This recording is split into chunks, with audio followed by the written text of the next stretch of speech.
Good morning. What's going on, my peeps? What's going on, loved ones? How y'all doing this morning?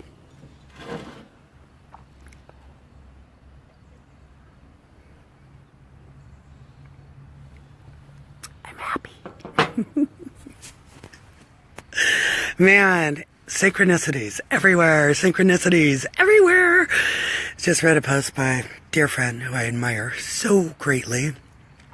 Totally matched what Sharon and I were discussing last night in regards to the way we look for things to feel bad about ourselves. And this particular topic was in regards to how we eat and the things we say to ourselves when we eat bad.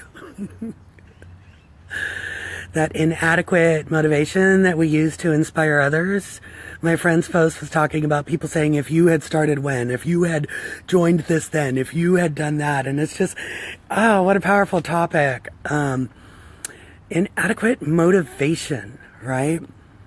We look for ways to feel bad about ourselves, and we use that to try to motivate others, and it just doesn't really work. And something I've been practicing saying to myself is, this is the most loving thing that I can do for myself right now. This is the most loving thing that I can do for myself right now. And when Sharon and I were talking about that, she was sharing how she had eaten some chocolate, and, you know, she hoped that this episode of chocolate only comes around once a month. And, you know, I was like, dude, I ate a whole bunch of ice cream, and you know what? If that comes around next week, it comes around. The truth is, this is the most loving thing you could do for yourself in that moment. And we were really discussing that on an energetic level, like saying that to ourselves, because it's hard to understand how eating chocolate or ice cream when you're really striving to be on a healthy eating plan, and I want you to apply this to any area of your life that you're striving for, be it business or relationship or spirituality or whatever it is, right? You're going to find yourself looking for ways to feel bad about yourself and to punish yourself, because you're addicted to that. You're addicted to that cycle of looking for things to feel bad about, and to, you know, just ridding yourself with all this guilt and shame over how inadequate you are, and this belief that you don't have willpower, and so you're weak, and you just continue to concrete those beliefs every time you do something that you think is less than, and you punish yourself with your thoughts or your words, the way you speak of yourself, and that trickles out into how we look at others and the judgments that we hold when we're doing good and they're not, and so forth. And the truth is that in every moment, you are truly doing the very best that you can. You did the best that you could in that moment. So you were feeling whatever you were feeling, and you chose to feel better by whatever means you chose to feel better. That was a loving act towards yourself. And the truth is that as you say more and more and more, like, this is the most loving thing that I can do for myself right now, you're telling yourself that you are loving yourself. Let me tell you what happens energetically and emotionally with your energy body and your emotional body when you begin to tell yourself that you're doing loving things for yourself. That little inner child, ego, however you want to refer to that part of you that acts up and demands these things to make itself feel better. That little part of you hears that it's being loved even in its rebellion, even in its determination to go against all these things you're doing to better your life and better yourself and try to love yourself. The key is to stop trying to love yourself. Just love yourself where you're at. Love yourself in those moments where you think the ugly thoughts. Love yourself in those moments where you eat the crap. Love yourself in those moments where you disagree with somebody. Love yourself in those moments where you act an ass. Love yourself there, and let that part of you that is feeling unloved and that is screaming for love, like a child who is neglected would, feel loved in those moments. And what happens is, as you love yourself at what you consider your worst, I don't think there's such a thing, but what you would consider your worst, quote unquote, as you love yourself there, you begin to be filled up with love. And that inner part of you no longer needs to rebel, no longer needs to act out. Because when it feels loved and it gets all full of love, it no longer needs to seek invalid, unauthentic ways to get love, to get attention. So in everything you do, love yourself through it. And when you do that, you start to develop this this level of beautiful compassion within you for others who do the same. You know, we talked a lot about what's happening in the world. We're seeing people are arguing and disagreeing and fighting and debating. And I was like, let them get that shit out of them. Let it come out. Let it come out of you. Let it come out of me. Because you see, deep within us, we hold these energetic blocks, these ideas, these beliefs, and within us, they are creating dis-ease. And we need to get it out because it's good. It's good to hear ourselves say what we really feel. It's good to let that happen. And it's good to allow that process to happen for others. Because when we spew that vile ick out of us, we're faced with hearing ourselves speak, right? We're faced with seeing our own judgments. And when we see others do the same, we can celebrate that there's actually an energetic clearing going on. There's things that have been held within coming out, being shown, being exposed. This is how healing takes place. First, we must clear out the garbage that's in us. You know, I mentioned energy body and emotional body, so I'm going to talk about that. Because there's more than just the physical body. And for any of you who are suffering from any ailment, any health challenge, condition, it began in your energy and emotional bodies long before it ever manifested into your physical bodies. You were resonating at a certain vibration at that part of your body, in your energetic and emotional bodies, for that part of your physical body to become distorted. So we can work all day long on putting the right foods in our body and you know, eating healthy and go on all these different diets and whatever.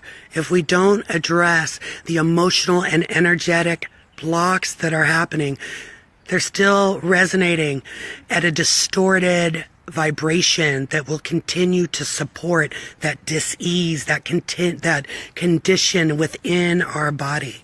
So when we're spewing out our junk and going through our fits and our tantrums, we're actually beginning a process of being able to see what's ill in our energy and emotional body. And that's how we deal with dis-ease and disease. Right? We bring balance into our energy and our emotional bodies by dealing with the blocks that we've created, the stagnant energy within us, by the regret, the shame, the resentments that we carry, our ideas, our beliefs, that duality view of us versus them, me versus you.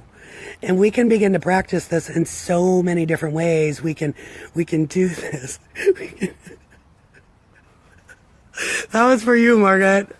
Photo bomber. Freaking love my little sister. She cracks me up. Where was I? Who cares? I love you guys. A good place to practice. Traffic.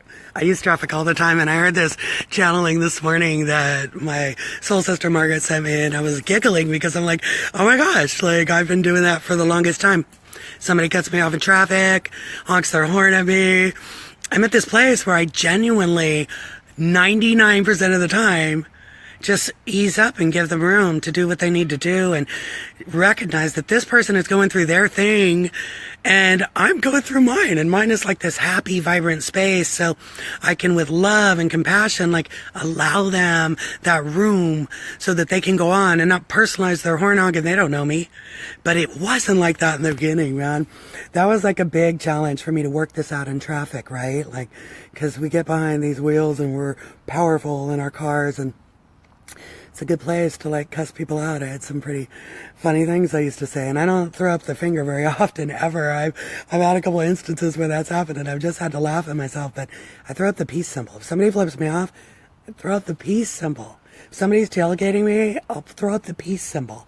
Get out of their way. You know what I mean? Like, man, oh man, oh man, it's so good to have this cleared emotional and energetic body where I'm not carrying these blocks energetically, and I can feel when energy starts to get stagnant in me, and I need to move it around and get back to loving myself enough to let stuff go that I don't need. And people are saying to me, my gosh, Jojo, you look amazing, you're glowing. You're like, yeah, I'm eating healthy, but I'm not perfect. I'm not perfect, right? Like, there's still unhealthy things I do, but the healthiest thing that I'm doing is I'm working on my energy body, my emotional body. I'm doing the spiritual work to heal those aspects of myself that vibrated at a level, such a low level, that created my disabilities. And I wore them as identities. Like, look at my disability. It has a name, and I will say its name, and I will receive love. And man, oh man, oh man. Now I'm like, whatever. There's a disability somewhere, but it's not really about my physical body. It's really about my energetic body. And as I raise my energetic and my emotional body vibrations to a higher level of love, my body, my physical body, has to match that. Your physical body will always match your energy and emotional body. And if you don't address the root cause, those feelings that you've stuffed deep inside, those memories and those events and those ideas and those beliefs that you've built on, if you don't address those, your energy and emotional body will be in discourse. It will be and it will make your physical body match that. So we can work really hard to cure ourselves, to heal ourselves, but if we don't address the energy and emotional side of that, we're not raising the vibration enough to really make a difference, right? And that begins with loving ourselves where we are, with authentic motivation and inspiration. Through loving ourselves, when we can love the lowest version of ourselves and others, we are loving as the highest version of ourselves.